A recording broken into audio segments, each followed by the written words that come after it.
Hello and welcome to today's session. Um, I'm Candice, and we're going to be focusing on Michel Banjo and the Creole's Color.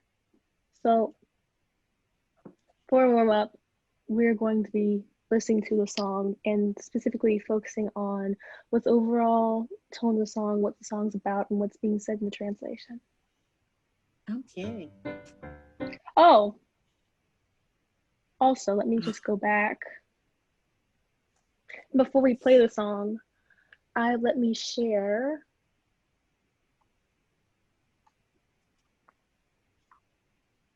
If it's I can reshare the worksheet if it's that, Candace. Yes, please. Oh, somebody else is entering.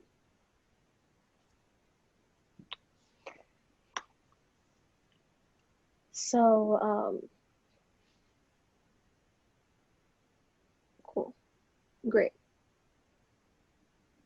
So, before we start, if you could open up the worksheet that's in the chat, so you can kind of get the translations, because at least for this week, I decided to not put the subtitles in. We've solved. You don't have to do that. So don't do that because we know it. We already know it. So, here's Michel Banjo.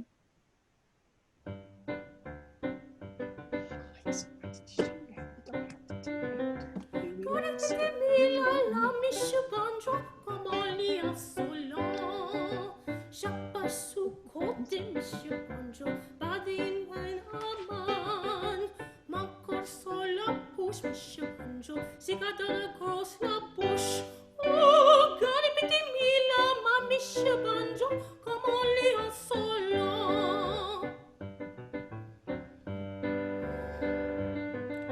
Gare petit mila, la Monsieur Banjo, comment les en solo. Cheveux bien glacés, Monsieur Banjo, grâce à vous sensé. Pantalon plein prix, Monsieur Banjo, portez cigarette, crinc, crinc. Oh, gare petit mila, la Monsieur Banjo, comment les en solo. You capi roule, Monsieur Banjo, fleur d'un sou, potognati banjo, tous les la manca mais la juice comme les miop. Oh, gare petit mila, la Monsieur Banjo, comment les en solo, comment les en solo, comment les en solo.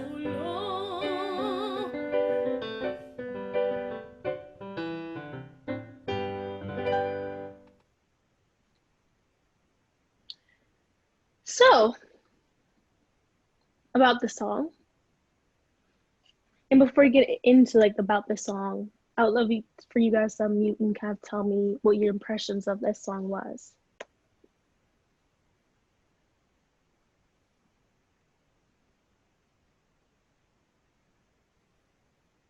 Okay. Well, we did. Oh, okay. Okay. This is Cynthia talking, Candace. We did a little homework, and we went on YouTube and listened to a few versions of the song. So we sort of went ahead. The most interesting I found was what George Shirley explained about the song, about during the slave days, how the people used color against us as a race, and a lot of competition went on between us, considering whatever color you were, if you were lighter or dark skinned. So at first, when I heard the song, I sort of liked it and everything, but when I heard about the history and everything, it brings in, the pain and the trauma of slavery and minstrelsy and everything. So, but my first impression was that it was a happy, light song. Hazel, what did you think? What I thought was interesting was that they picked the banjo as an instrument for comedy. It's a comedy song. It's supposed to, well, it's not comedy in that you're making fun of somebody, but it's supposed to be, you're making, this person is so comedic, so funny that you're saying, "Oh, look at him! He has his hat tilted to the side and all this." But I thought it was interesting that they selected a musical instrument, Mr. Banjo, they call him Mr. Banjo, to emphasize how ridiculous he looked, how uppity he was. Uppity, we would call him uppity in my day. It's So interesting thank because you. no problem. And also, like, I think it's an interesting concept to pick the banjo because the banjo is specifically a Black invention from the plantation. So I thought that would just be a nice little thing to add in. Yeah, it has a very light tone to it. I'll just kind of go on with the PowerPoint. These will kind of give more of my thoughts about it. So here's a translation, so you can see it again. The strophic song, it's a hook, verse, hook song, or technically it could be a chorus, verse, chorus, but like I think it's too short to be a full chorus, so hook. It kind of has like a polka feel. I probably should have said boomchuck a little bit more than polka because it feels more boomchucky than polka-y. And fun thing about the translation, and also something that I wanted it to be known now, all the Creole songs come with the English translation.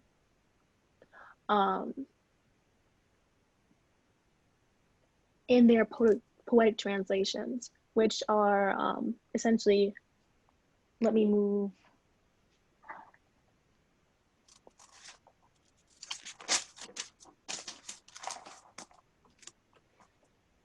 Which essentially poetic translation is a translation primarily concerned with conveying the meaning of the text rather than a word for word translation. And poetic translations aren't 100% accurate all the time. And even though there is a poetic translation that exists, and probably a good chunk of people know this in this room, according to classical vocal pedology, which is like the teaching of voice in like the classical sense, so opera and all those kind of things, you have to translate your own songs. And just to give you an idea of how that looks, we'll get to that later, and we'll give you a little bit of program notes before we get to what that looks like. So Michel Banjo is like a little idea of what's about, as you were saying, Ms. Cynthia. Yeah, it's a song focused on colorism.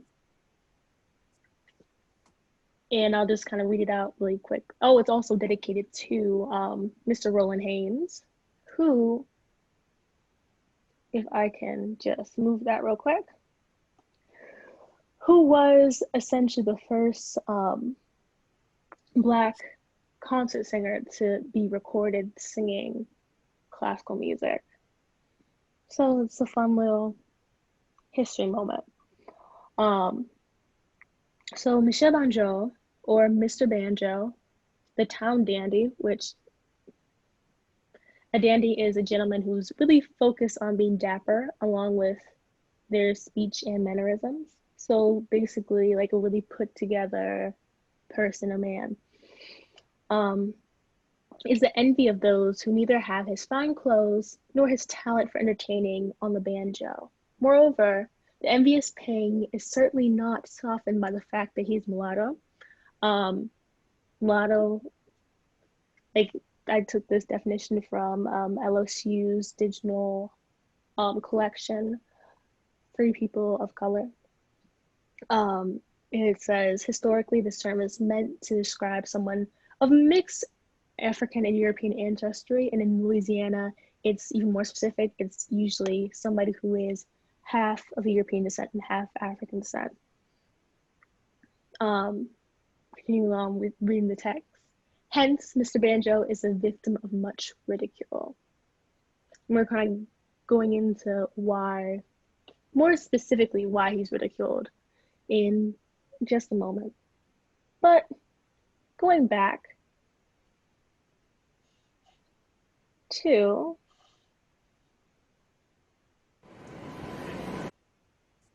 learning a song in a different language. So learning a song in a different language is a multi-tiered process. First, you do IPA in a word-for-word translation. IPA is short for International Phonetic Alphabet. It's basically an alphabet for creating sounds. And it's helpful in getting pronunciations right. So a lot of times we'll do that in tandem. I mean, all the time, really. You do that in tandem with a word-for-word translation, or literally going in the dictionary, looking up each specific word and translating it word by word, like it's direct translation. And then this is a step that's kind of like specific. I know other people do it, but I specifically do it. I use the word-for-word translation to help me create a poetic translation. And it's useful because I can use it for different things like a recital and won't necessarily have to cite another source or pay another source to do a poetic translation. And then you learn the rhythm and melody, and then learn the actual text and how to pronounce text and all those kind of things. So here's like a little demo of how that process will go. So the Horvini, Garis Pitimila La Mishubanjo. And then I would put in the IPA, which is essentially the sounds. It's not really that much different from language. There's just different little symbols, like the little hook S thing that illustrate a sound, or a specific sound. And then from that, you go into the word for word, which is a little bit clunky because French language order is different than English language order. So word for word, it says, "Look, little mulatto, him, Mr. Banjo." And so from that, I take it and interpret it into something that would make sense and sound nice in English, which would be, "See that little mulatto, Mr. Banjo." So within going word for word and translating, I found that there was a discrepancy in Camille Nickerson's poetic translation and my poetic translation, which a lot of times in my poetic translation, I tend to really heavily use my word for word translation to the best of my ability, because I don't really like changing the text that much or putting much different interpretations if I can help it. And when I specifically, yes. I'm sorry. Can you give us an example? We're on our phone and we don't have our computer. So if you could just give us a line, let's say Miss Nickerson used, and then a line that you used, or something of the word that you translated. Do you mind? And by the way, bravo on that performance. It was beautiful that you did. Yes, you. very good, very good. So, for example, from I was actually about to go into that, so thank you for giving that segue. Specifically, the second verse, she did different words, which I didn't quite get, because I had a really hard time with the second verse trying to translate it, because I was like, this is not matching up with what she said. Instead of saying,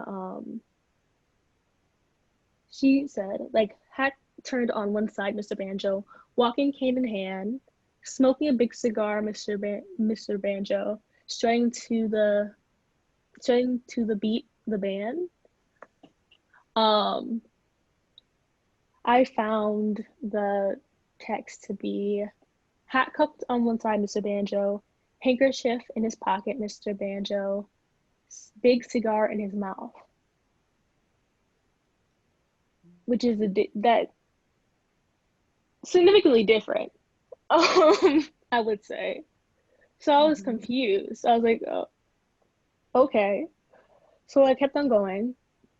Not that different in the second verse, but there was like, some notable difference. The hair, I mean, hair well frozen, it's not really different than hair all smooth and slick. Cravat to red was interesting to me. Like that's a different that's literally not said anywhere in that translation. So it's interesting saying, oh, so you're talking about like his tie, okay. Saying it's too red in color, okay. And the same like trousers go plain plain, new shoes go crank crank. Same. Third verse, his eyes rolled up and down, same. Next time, I mean, the only difference in interpretation is saying that he's as ugly as the devil versus saying he's ugly as homemade sin. So with those like little changes, it made me realize like the translation is a lot more pointed than Camille Nixon's translation.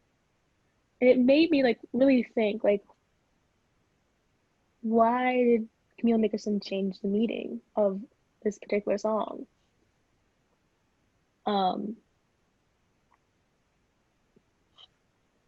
And we're just going to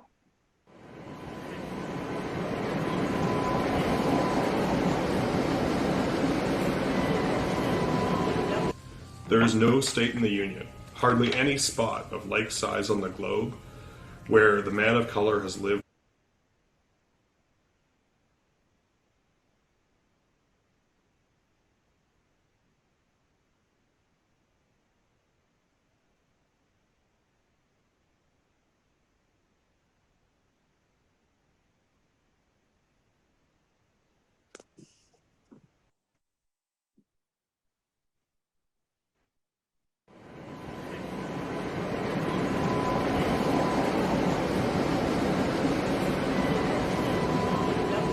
There is no state in the Union, hardly any spot of like size on the globe, where the man of color has lived so intensely, made so much progress, been of such historical importance as in Louisiana, and yet about whom so comparatively little is known.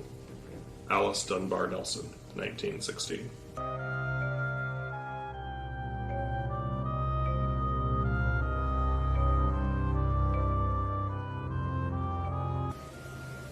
The history of the whites and slaves is well known in Louisiana, but there was a third caste system.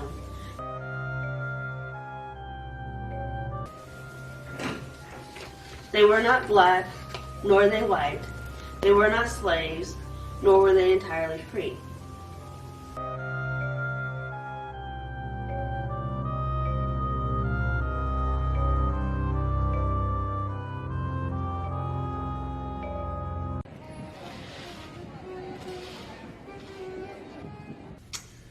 I think the phrase "free people of color" reminds me of the somewhat distinct status the United States or that Louisiana has within the United States. When I hear the term free people of color, actually a whole lot comes to mind. It depends on what region of the world you're in, what region of the country you're in, and how it's defined. If we're focusing on Louisiana, it is actually quite complicated. Because in Louisiana, you had free people of color and you had Creoles of color who were usually free. Not all the time free, but usually free, and there's a ethnic distinction between the two groups. And free people of color, or les gens de couleur libre, whichever term we use, was often used to indicate people who had European and African ancestry and who occupied, sometimes legally, sometimes culturally, a sort of liminal status, but a status that was different from other people of African descent who might have been free. They were Catholic. They helped establish the Catholicism here. They worked the land to establish farms for things. They were willing to pay taxes. They were willing to do whatever they needed to do to be in this new space.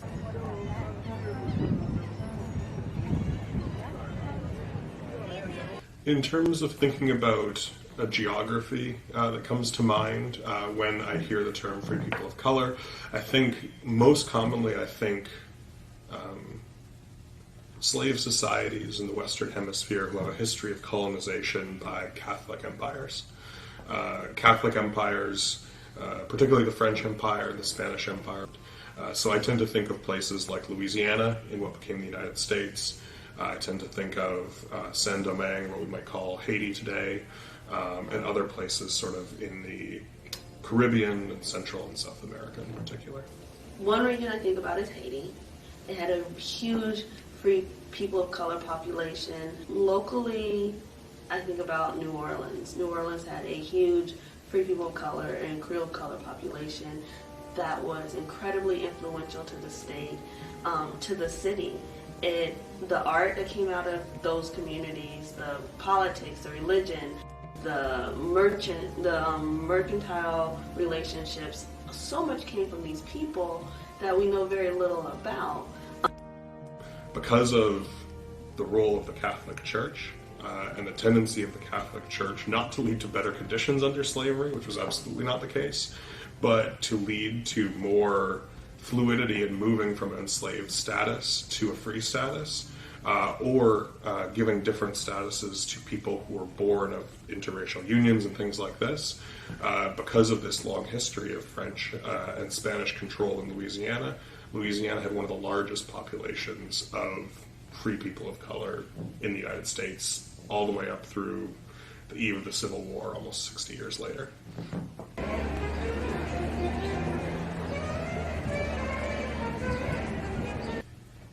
Free people of color and enslaved people were distinguished by a huge number of factors. The obvious distinction is in the term free people of color, right? Which is freedom was a great distinction. They were not slaves. That's it in a nutshell. Free people of color were not slaves. They either bought their freedom, they were born into freedom, but they were not slaves.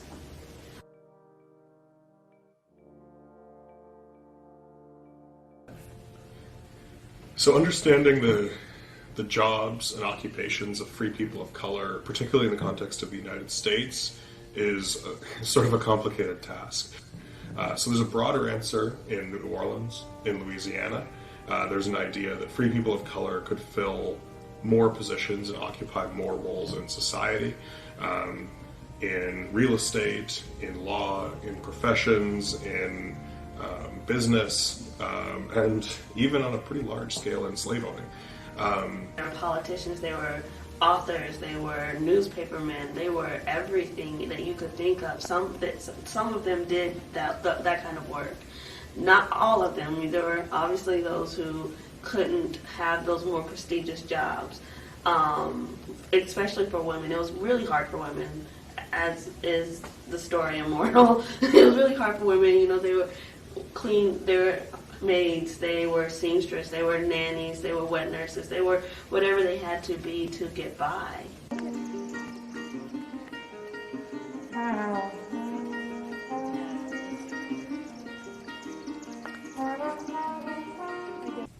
If you look at almost any aspect of society, economy, or culture, and you look carefully through the records, you will find free people of color there. You can find this in famous cases. If you look at, for example, literary history of Louisiana, you can find Armand Lamuse and others who called themselves Les Sennels or the Hollyberries, who published a book also called Les Sennels of poems. There were free people of color who held huge numbers of enslaved people in slavery. Andrew Durnford, for example, was a well-known free person of color who owned a plantation, I believe called St. Rosalie, about 30 or 40 miles south of New Orleans on the Mississippi River.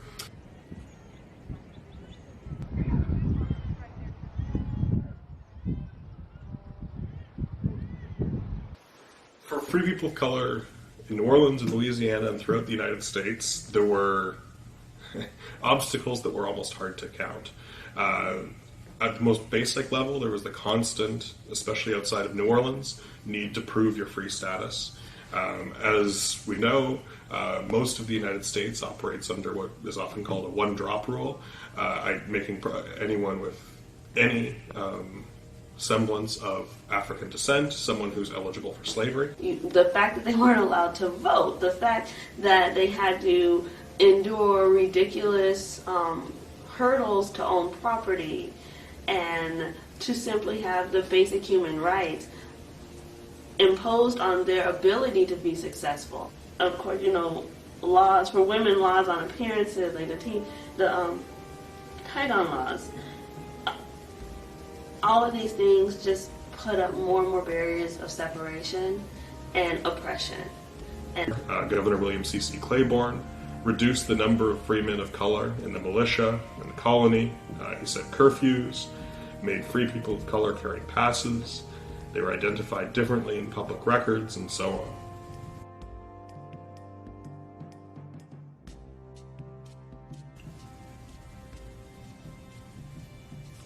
The 1830s brought decline. White Southerners worried that free people of color would work with abolitionists. Race distinction became more important than legal status. Free people of color left for the North, Haiti, France, and Latin America. Many others also passed as white. During the Civil War, free people of color were on both sides of the conflict. Some were property owners and had a great deal to lose. so when the Civil War happened, and you're looking at the class of free people of color,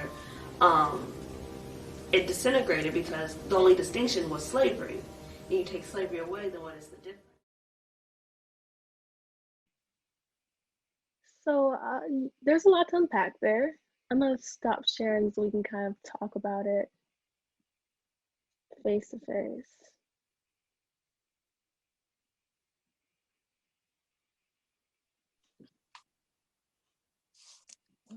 Could you repeat your question, please? No, I didn't. I just said there's a lot to unpack with that.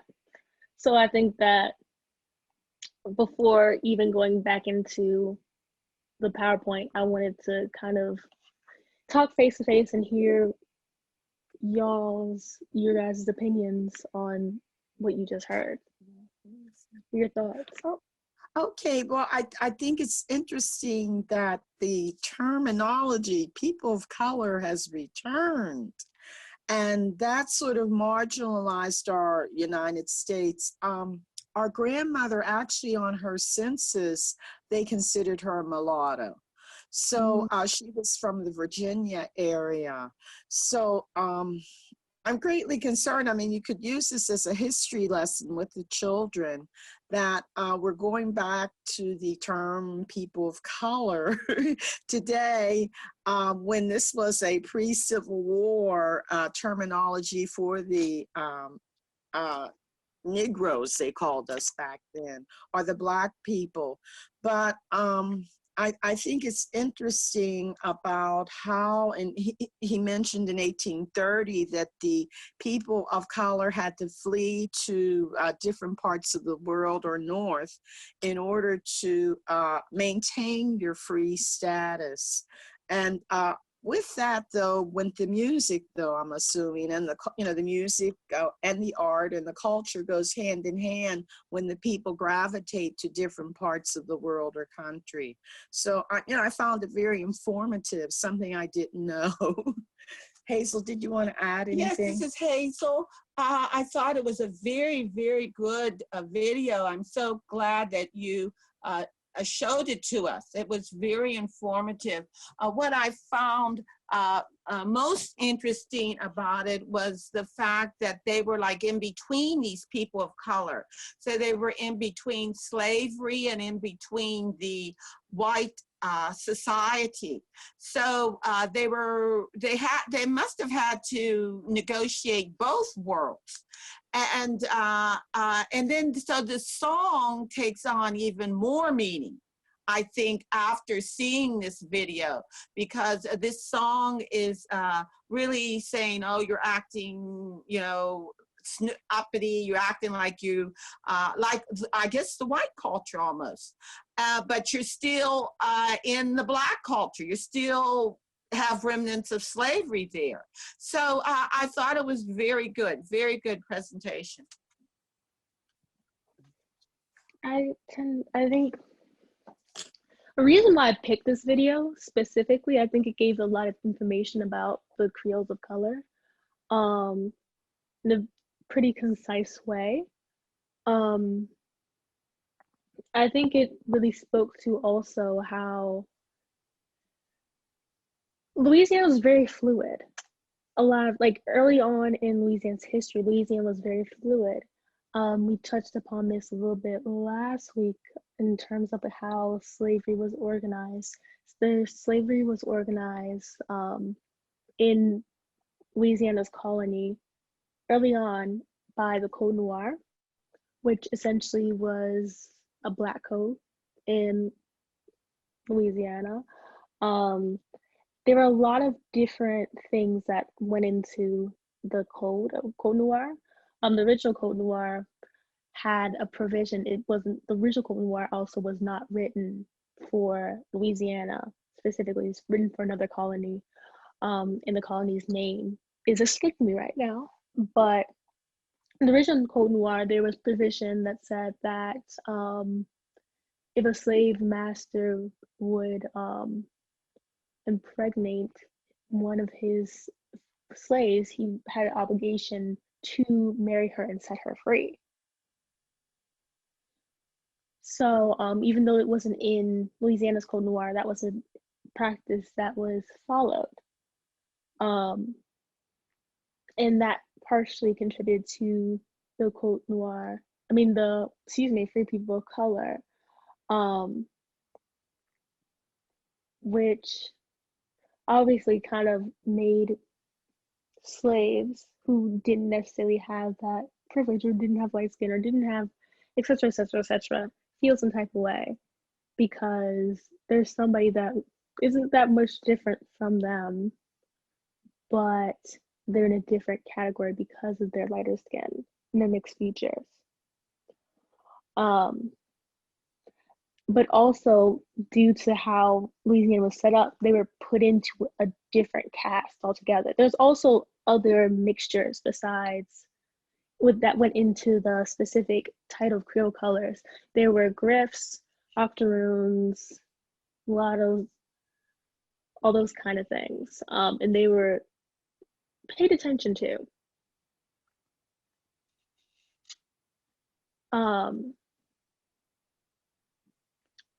I just want to go and look at the terminology of Creole. Also, that Creoles of color also factors into the term Creole and how it was used. Creole in Louisiana has a very complex history. As the video said, a very complex history. And at some point, it was also referred to, Creole specifically referred to Creoles of color. And we're just going to go and look at this document. I'm going a little bit out of order, but it is fine. Stop share right there. Share screen. And we're going to look at this article that's linked in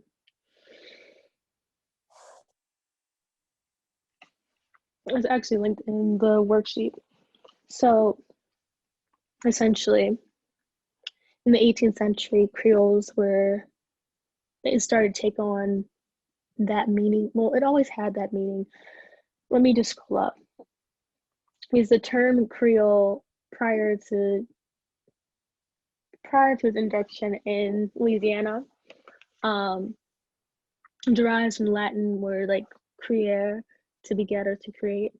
Its first form came in the Portuguese as criollo, which denoted a slave born in the New World as opposed to one born in Africa.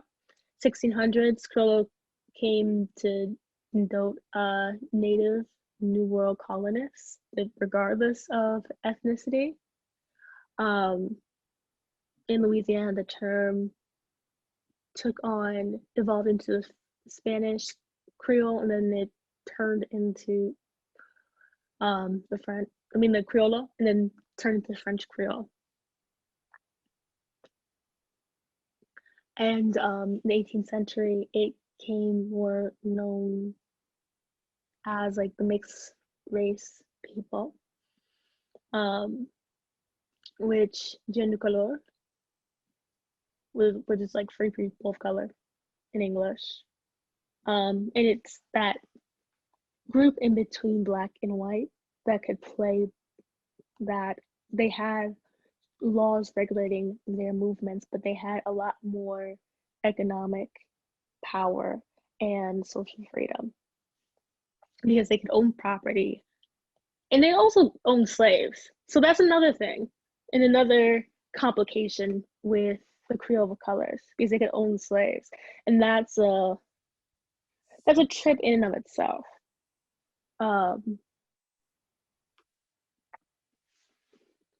And towards the 19th century,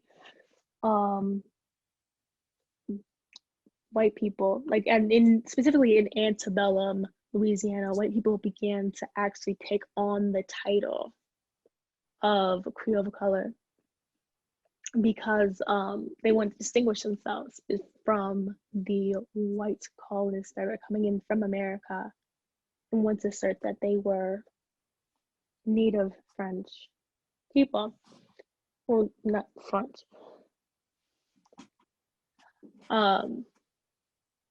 Not more so like native, not French. It's more so native Louisianans from that had their culture there, and they weren't Americans. They just wanted to distinguish themselves from Americans because they had a distinct culture and style and all those kind of things.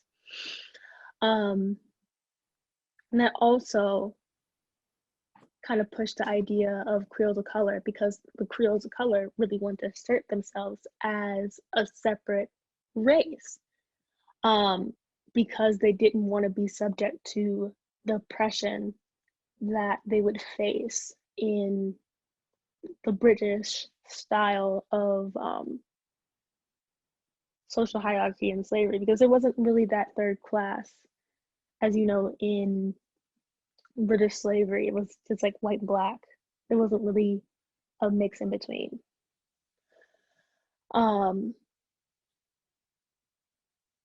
So for some of them, they really clung on to that identity. So stop sharing from here, and we're just going to go back to the PowerPoint.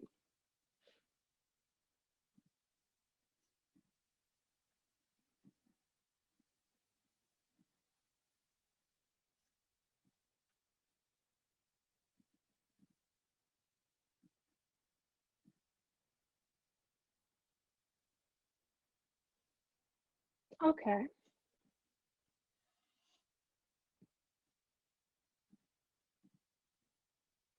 So Creoles of color, as I said, given the information, it's probably safe to assume that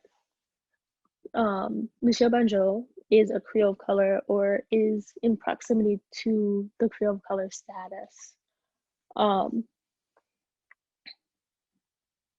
And Creole of color is an individual had mixed European and Black ancestry, whose heritage dates back to the inhabitants of colonial Louisiana during the period of both Spanish and French rule. Term derived from the English translation of the French term gens de couleur, libres. And they had some special privileges that Blacks generally couldn't get. There's still tension between free people and the slaves. And it only raised higher during the Civil War because people didn't want to give up their privilege.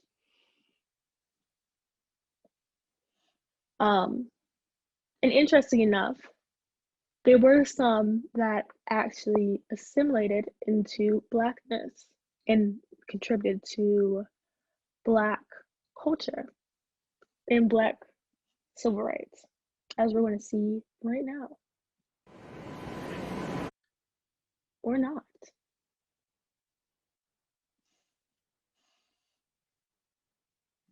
Or not.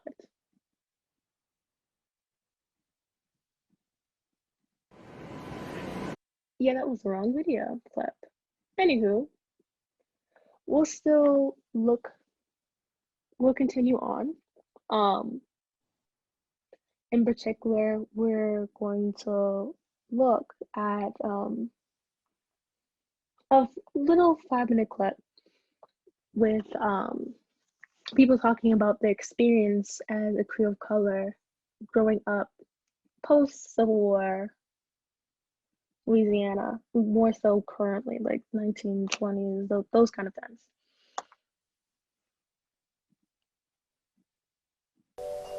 A confused young man looked at his parent, that's French Creole for godfather, and asked, "What am I? Who am I? Who are my?" Let me make the screen bigger so we can actually see it in a bigger format. A confused young man looked at his parent, that's French Creole for godfather, and asked, "What am I? Who am I? Who are my ancestors' kin? I'm fair, my brother's brown, and my sister's of olive skin. My mama says Creole. What is that? Am I supposed to know?"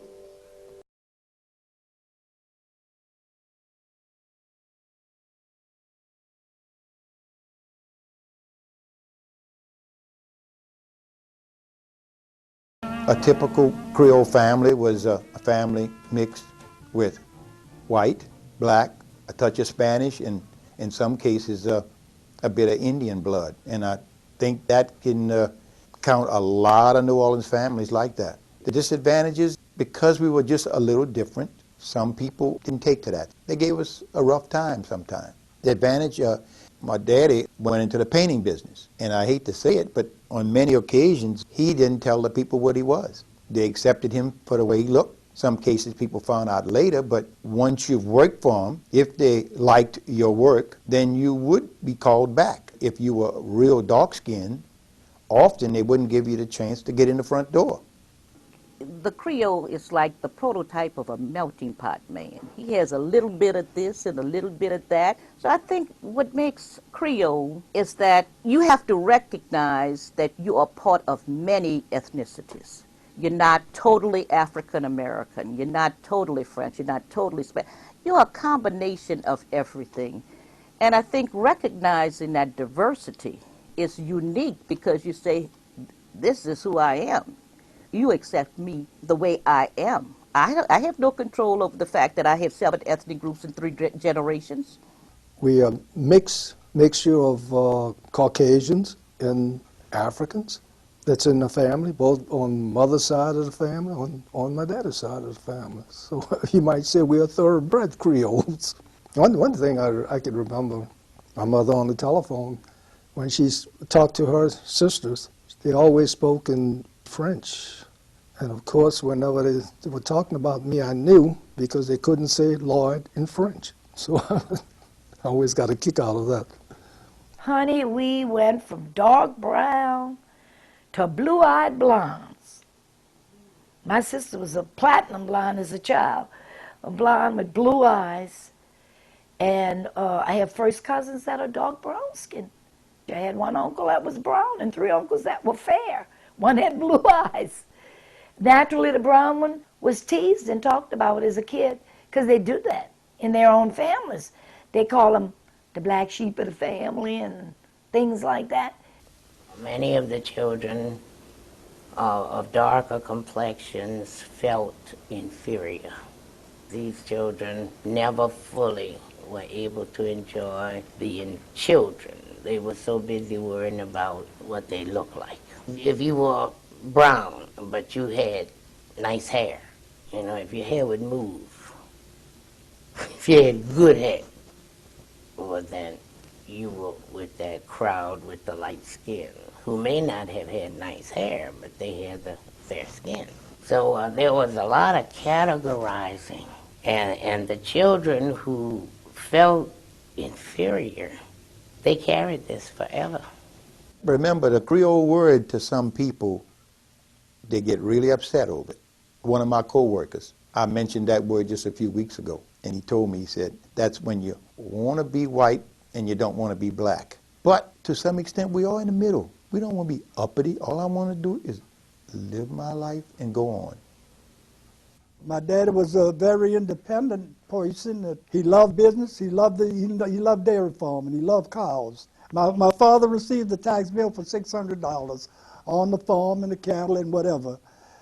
He met with Judge Adams and protested, and he said since he did not have schools for his children, he didn't see why he had to pay it. He said if he had to pay it, he would send his children to that school, that white school right down the highway. Judge Adams told him for $3,000, I'll have all y'all records changed and everybody will be white. And he told him go to hell, and that was it.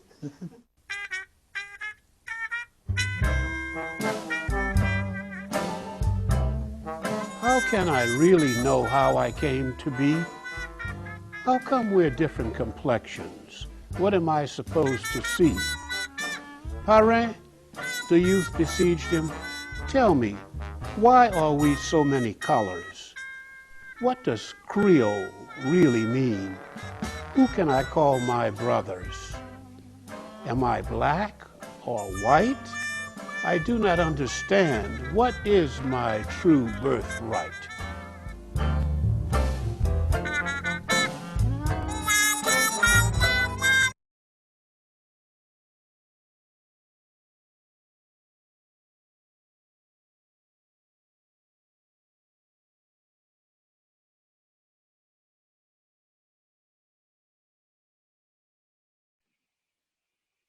So, as seen in the documentary, the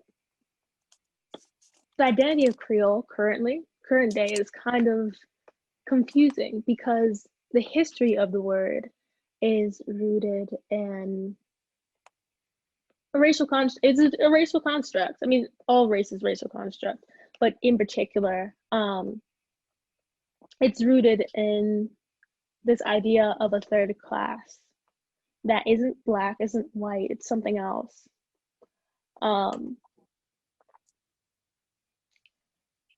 And they had certain privileges. However, due to Jim Crow, Black codes, everything else, once Americans took hold of Louisiana,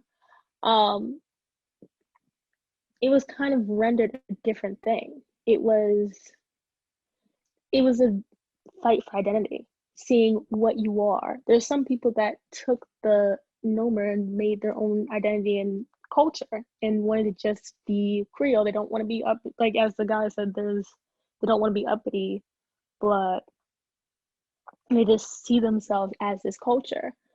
However, there are some that use it as, you know, a race, like as in order to prop themselves up and not be black. And I didn't get to share this particular example, but there were some that actually decided to kind of melt into being black. If I can find, and there were a chunk of them that decided to assimilate into black culture.